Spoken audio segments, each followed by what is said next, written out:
गुरुर्ब्रह्मा गुरुर्विष्णू गुरुर्देवो महेश्वरा सद्गुरु साक्षात परब्रह्म तस्मै श्री सद्गुरुवे नमः। जय जय रघुवीर समर्थ श्रीराम समर्थ। ओम श्री गुरु दत्तात्रेय श्रीपाद श्री वल्लभाय नमः। सद्गुरु चरणांना नतमस्तक होऊन शुभ्र सकाळच्या वातावरणामध्ये सर्व मायबाप सज्जनांचं स्वागत आहे। समर्थ सांगत आहे की जिथे प्रेम आहे तिथे बघा अपराध केला ना तरीही माफ होतो, पण जिथे प्रेम नसेल, दया क्षमा शांती नसेल ना, तिथे छोटासा अपराध सुद्धा डोंगरासारखा विशाल वाटू लागतो। म्हणजेच काय? म्हणजेच हे जग आहे ना ते प्रेमानं जिंकता येते। फक्त या वैखरीमध्ये प्रेम पाहिजे, मीपणा कमी झाला पाहिजे। या वैखरीमध्ये प्रेम असेल ना तर समोरचा सुद्धा कितीही ताकदवान असेल, कितीही शक्तिशाली असेल, तो सुद्धा छोटा होऊन जातो। पण आपल्या या वैखरीमध्ये प्रेम असेल तेव्हाच ना। म्हणून माणसाने हे जीवन जगत असताना प्रेम जर निर्माण केलं ना तर परमेश्वर लांब नाही, तुमच्या हृदयामध्येच भरलेला आहे। पण कधी विचार केला आहे का? आपण क्षुल्लक गोष्टीवर रागवत असतो, बघा द्वेष निर्माण करत असतो। पण कधी विचार केला आहे का? परमेश्वर ज्या हृदयामध्ये बसतो, परमेश्वर ज्या हृदयामध्ये बसतो ते हृदय कसं हवं? जिथे राग नसावा, लोभ नसावा, अहंकार नसावा। पण आपल्याला कधी राग न आलेला माणूस कधी पाहिला आहे का? बघा विचार करा। आपण म्हणत असतो की मी भक्ती करतो, उपासना करतो, तरी सुद्धा परमेश्वर माझ्या वाट्याला दुःखच का देतो? पण जिथे परमेश्वराची जागा आहे ती आपण निर्माण करतो का? तिथे राग आपण घेऊन बसतो, मग परमेश्वर आपल्या हृदयामध्ये बसेल का? बघा विचार करा।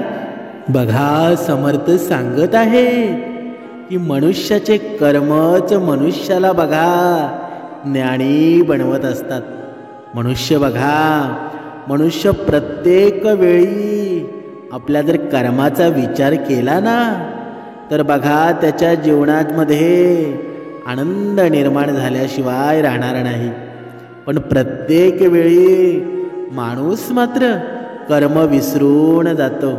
बघा धनाच्या लोभाच्या पायी आपले श्रेष्ठ कर्म कधी विसरून जातो ना ते त्यालाच कळत नाही। म्हणून समर्थ सांगत आहेत की जर मनुष्य जर बघा सद्गुरु चरणामध्ये असतील तर मनुष्याच्या जीवनामध्ये आनंदी आनंदच होईल। म्हणजेच काय? म्हणजे जर माणसाच्या जीवनामध्ये बघा सत्य जर असेल ना तर सत्याचा वाली नेहमी परमेश्वर असतो। म्हणजेच काय? म्हणजेच बघा एखाद्या उदाहरणाद्वारे आपण स्पष्ट करूया। बघा एकदा दोन ब्राह्मण वृंदावनाच्या प्रवासाला निघाले आणि त्यातील एक म्हातारा होता तर दुसरा तरुण होता। बघा मार्ग लांब होता आणि कठीण सुद्धा तेवढाच होता। त्यामुळं त्या दोन्ही प्रवाशांना प्रवासादरम्यान अनेक समस्यांना सामोरे जावं लागलं। बघा त्या काळी गाड्या नव्हत्या, बसची सुद्धा सुविधा नव्हती। प्रवासादरम्यान तरुण ब्राह्मणाने वृद्ध ब्राह्मणाची खूप मदत केली। त्यामुळं वृद्ध ब्राह्मणाने वृंदावनाला पोचल्यानंतर कृतज्ञता व्यक्त करत म्हटलं, हे तरुण तू माझी खूप सेवा केलीस. मी तुझा अत्यंत आभारी आहे. या सेवेच्या बदल्यात मी तुला बक्षीस देऊ इच्छितो. पण त्या तरुण ब्राह्मणाने हा पुरस्कार घेण्यास नकार दिला. त्यानंतर वृद्ध ब्राह्मण जिद्द करू लागला. मग त्या वृद्ध व्यक्तीने आपल्या तरुण मुलीचे लग्न त्या ब्राह्मण तरुणाशी करण्याचे वचन दिले. ब्राह्मण तरुणाने त्या वृद्ध व्यक्तीला समजावलं की असं होऊ शकत नाही, कारण तुम्ही खूप श्रीमंत आहात आणि मी खूप गरीब ब्राह्मण आहे. तरीही वृद्ध ब्राह्मण आपल्या जिद्दीवर ठाम राहिला आणि काही दिवस वृंदावनामध्ये राहिल्यानंतर ते दोघेही घरी परतले. बघा, वृद्ध ब्राह्मण घरी परतल्यानंतर त्याने सर्व काही घरी सांगितलं की त्यानं आपल्या मुलीचं लग्न एका ब्राह्मणाशी निश्चित केलं आहे. पण त्यांच्या पत्नीला हे सर्व मान्य नव्हतं. बघा, त्या वृद्धाची बायको म्हणाली, तू माझ्या मुलीचं लग्न त्या युवकाशी केलं ना तर मी आत्महत्या करेल. बघा, काही काळानंतर तरुण ब्राह्मणाला काळजी वाटू लागली की वृद्ध ब्राह्मण त्याचं वचन पूर्ण करेल की नाही. मग तरुण ब्राह्मणाचा संयम सुटला आणि त्याने वृद्ध ब्राह्मणाकडे जाऊन त्यांना त्यांच्या वचनाची आठवण करून दिली. तो वृद्ध मौन राहिला आणि त्याला भीती वाटत होती की जर त्याने आपल्या मुलीचे लग्न त्या तरुणाशी केले तर त्याची बायको आपला जीव देईल. बघा, त्यामुळं वृद्धानं काहीच उत्तर दिलं नाही. तेव्हा ब्राह्मण तरुणानं त्याला आपल्या वचनाची आठवण करून दिली. तेव्हा वृद्ध ब्राह्मणाच्या मुलाने त्या तरुण ब्राह्मणाला घरातून बाहेर काढलं आणि म्हटलं की तू खोटं बोलतोय आणि त्याच्या वडिलांना फसवण्याचा प्रयत्न करत आहे. बघा, तेव्हा तो तरुण ब्राह्मण म्हणाला की तुझ्या वडिलांनी शिवगृहासमोर हे वचन मला दिलं होतं. तेव्हा त्या वृद्धाचा मोठा मुलगा, ज्याला देवावर विश्वास नव्हता, त्याने त्या तरुणाला म्हटलं, जर तू असे म्हणत असशील ना की देव याची साक्ष आहे तर हे बरोबर आहे. जर देव प्रकट होऊन जर ही साक्ष देईल की माझ्या वडिलांनी हे वचन दिलं आहे की तू माझ्या बहिणीसोबत विवाह करू शकतो.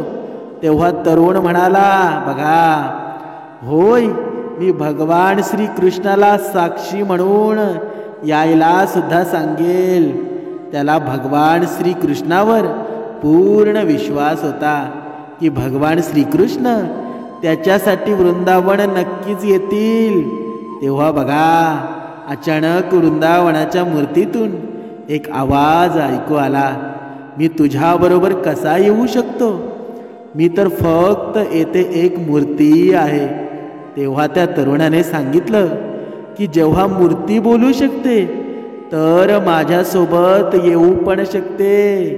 बघा, तेव्हा श्रीकृष्णानं त्या युवकासमोर एक अट ठेवली, तू मला कोणत्याही दिशेनं घेऊन जा, परंतु तू मागे वळून पाहणार नाहीस.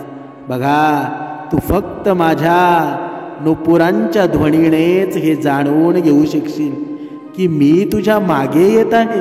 त्या तरुणाने कृष्णाची ही अट मान्य केली आणि ते वृंदावनाकडे रवाना झाले. बघा, ज्या शहरात जायचे होते तिथे पोचल्यावर त्या युवकाला नुपुरांचा आवाज येणं बंद झालं. तरुणाचा धीर सुटला आणि त्याने मागे वळून पाहिलं. मूर्ती तिथेच स्थिर उभी राहिली. बघा, आता ती मूर्ती पुढे जाऊ शकत नव्हती, कारण त्या युवकाने मागे वळून पाहिलं होतं. त्यानंतर तो तरुण धावत नगरात पोचला. सर्व लोकांना एकत्र केलं आणि त्यांना सांगितलं की पहा, भगवान श्रीकृष्ण साक्षी म्हणून आले आहेत. एवढ्या मोठ्या अंतरावरून इतकी मोठी मूर्ती इथपर्यंत कशी आली हे पाहून लोक आश्चर्यचकित झाले. मग भगवान श्रीकृष्णाच्या मूर्तीनं सर्वांसमोर ब्राह्मण तरुणाची साक्ष दिली आणि त्यानंतर वृद्ध ब्राह्मणाच्या मुलीशी त्या तरुणाचं लग्न झालं.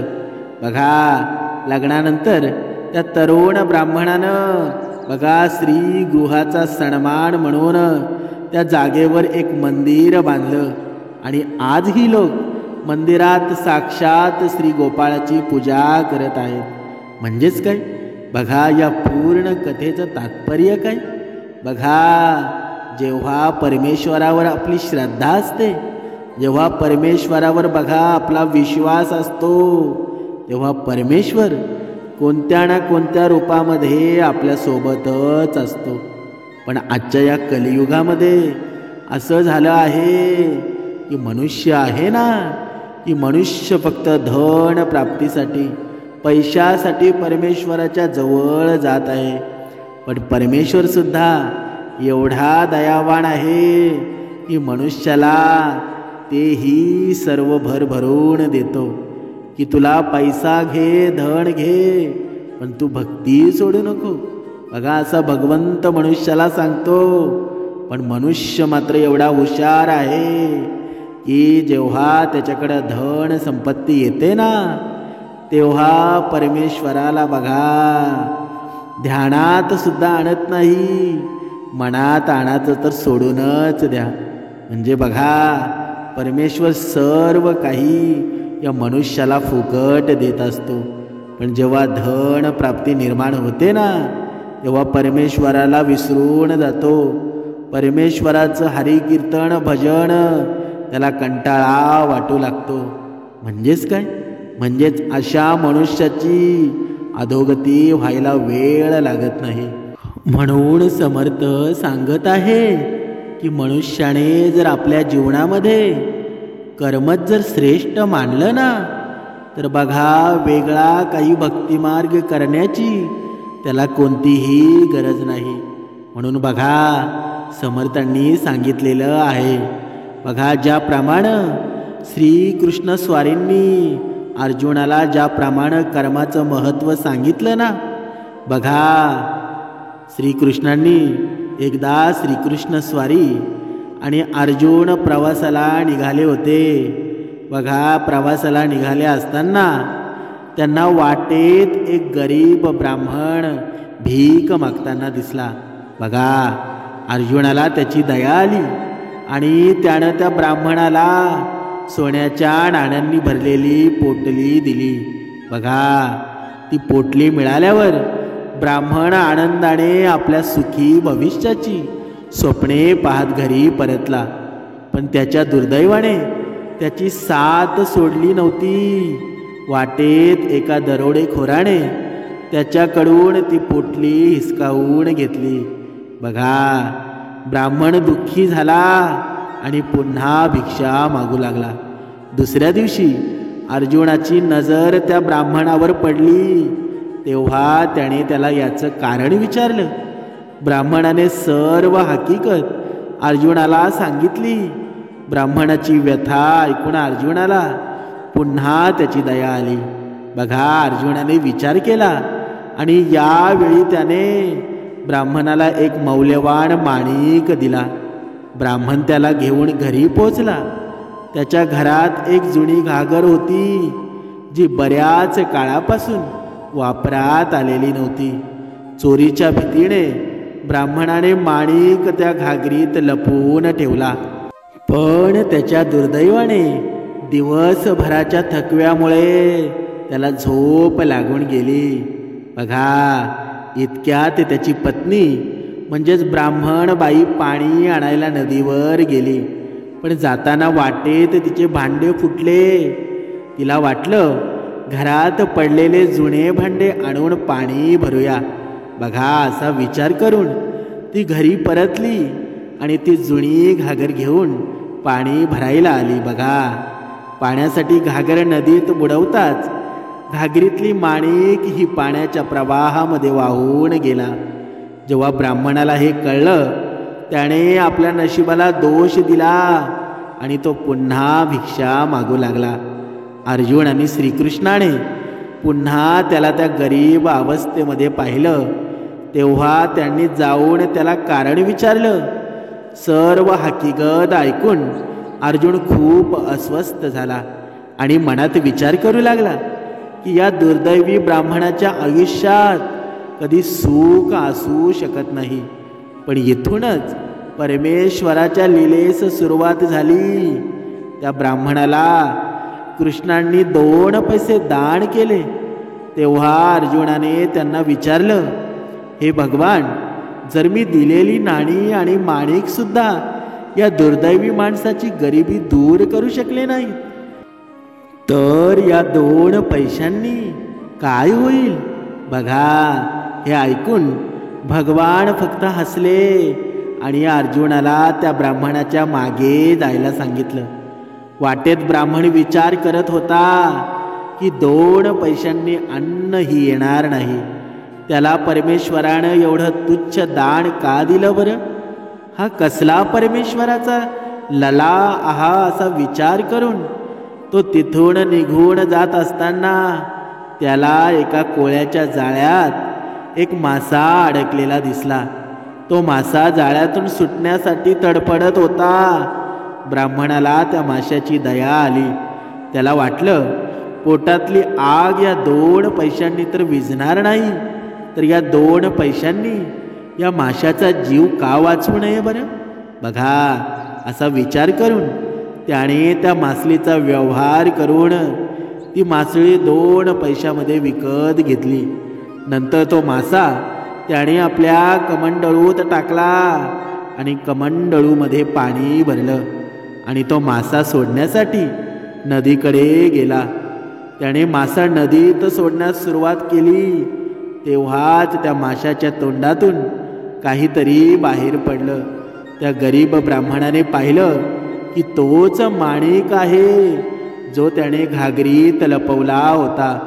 ब्राह्मण आनंदाने ओरडू लागला, मिळालं मिळालं. सुदैवाने ब्राह्मणाची नाणी बघा ती मिळाली.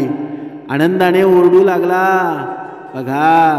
आणि तो लुटणारा लुटारूही तिथून जात होता आणि त्यानं ब्राह्मणाला मिळाले मिळाले असं ओरडताना ऐकलं.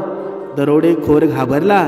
त्याला वाटलं की ब्राह्मणाने आपल्याला ओळखलं आहे आणि म्हणूनच तो ओरडत आहे. आता तो न्यायालयामध्ये जाऊन त्याच्याबद्दल तक्रार करेल या भीतीनं तो रडून ब्राह्मणाची माफी मागू लागला आणि त्याच्याकडून लुटलेलं सर्व नाणीही परत केली. हे सर्व पाहून अर्जुन परमेश्वरापुढे नतमस्तक झाला आणि अर्जुन म्हणाला, प्रभू, ही कसली लीला आहे? सोन्याची नाणी आणि मौल्यवान माणिक जे काम करू शकले नाहीत ते काम तुमच्या 2 पैशांनी केलं आहे. श्रीकृष्ण म्हणाले, अर्जुना, तुझ्या विचारात हा फरक आहे. जेव्हा तू त्या गरीब माणसाला सोन्याची नाणी आणि मौल्यवान माणिकांनी भरलेली पिशवी दिलीस तेव्हा त्याने फक्त स्वतःच्या सुखाचा विचार केला. पण जेव्हा मी त्याला 2 पैसे दिले तेव्हा त्याने इतरांच्या दुःखाचा विचार केला. म्हणून हे अर्जुना, सत्य हे आहे की जेव्हा तू इतरांच्या दुःखाचा विचार करतोस ना, जेव्हा तू इतरांचे कल्याण करतोस तेव्हा तू भगवंताचे कार्य करतोस आणि त्यामुळं देव तुझ्या पाठीशी असतो. समर्थ सांगत आहे, या कथेचं तात्पर्य काय? बघा, एखादा भिकारी असतो. आपण बघा, कुठे आपल्याला वाटेमध्ये भेटला ना की आपण त्याला पैसे देतो. पण त्याच भिकाऱ्याला आपण जर त्याच्या हाताला काम दिलं, आपण जर त्याला काम करण्यास प्रवृत्त केलं ना, तर तो स्वतःच्या पायावर उभा राहील. बघा, आणि ते स्वतः कमवलेल्या पैशानं एवढं समाधान निर्माण होईल ना की तुम्ही 1-2 रुपया दिलेल्यांपेक्षा तुम्ही त्याला जर काम दिलं ना तर ते सर्वात मोठं पुण्य आहे. म्हणजेच काय? म्हणजेच तो भीक मागणं सोडून देईल आणि स्वतःच्या पायावर उभं राहील. म्हणजेच समर्थांनी सांगितलं आहे की मनुष्याने आपल्या जीवनामध्ये बघा संघर्ष नक्कीच करावा, पण इतरांच्या बघा चेहऱ्यावर आनंद जेव्हा आपण निर्माण करतो तेव्हा आपल्या चेहऱ्यावर सुद्धा डबल आनंद निर्माण होत असतो. बघा कित्येक पटीनं सुख निर्माण होत असतं. म्हणून समर्थ सांगत आहेत की या वैखरीमधून बघा प्रेम जर निर्माण झालं ना तर या मुखामधून हरिनामाचा गजरच होतो.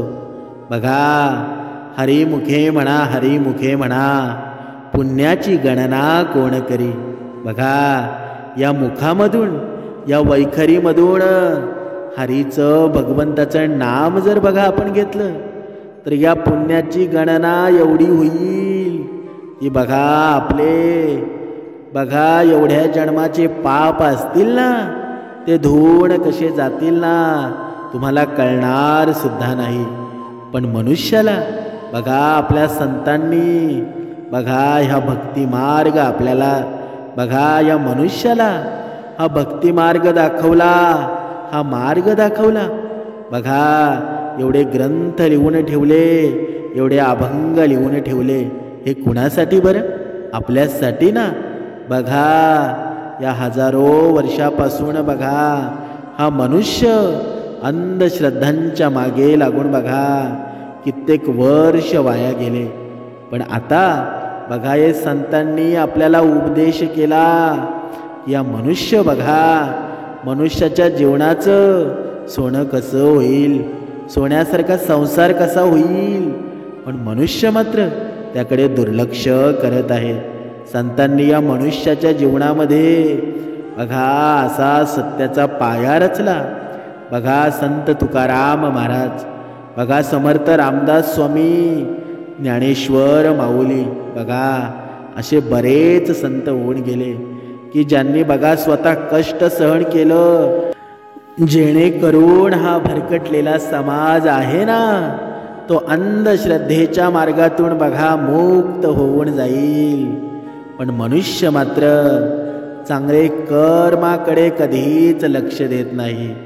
बघा संतांनी सुंदर सुंदर विचार वाटले. बघा या विचारांमध्ये एवढी क्षमता असते ना की ते माणसाला पूर्णतः बदलून टाकतात. चांगले विचार माणसाला घडवतात तर वाईट विचार माणसाला बिघडवतातच ना. बघा माणसाला आयुष्यामध्ये योग्य दिशा दाखवण्याचे काम विचार करत असतात आणि विचारांमुळं माणूस स्वतः आणि इतरांना सुद्धा घडवू शकतो. बघा एखाद्या खचलेल्या माणसाला पुन्हा उभारी देण्यासाठी विचार प्रेरणा देतात. बघा म्हणून समर्थांनी सांगितलं आहे की आयुष्यामध्ये कितीही दुःख असू द्या, कितीही कठीण वेळ असू द्या, पण कधीही हार मानू नका. कारण या जगामध्ये कोणतीही गोष्ट कायमची कधीच राहत नाही. बघा नव्हे नव्हे तर दुःख सुद्धा कधीच कायम राहत नाही. हळूहळू ते सुद्धा कमी होत जातात. म्हणून हार कधी मानू नका. म्हणजेच काय? म्हणजेच तुमच्या मनातील भीतीवर कधीच विश्वास ठेवू नका. कारण हे मन आहे ना हे नेहमी आपल्या मनामध्ये भीतीचं वातावरण निर्माण करत असतं. म्हणजेच काय? म्हणजेच कारण तिला तुमच्यातील क्षमता माहीत नसते.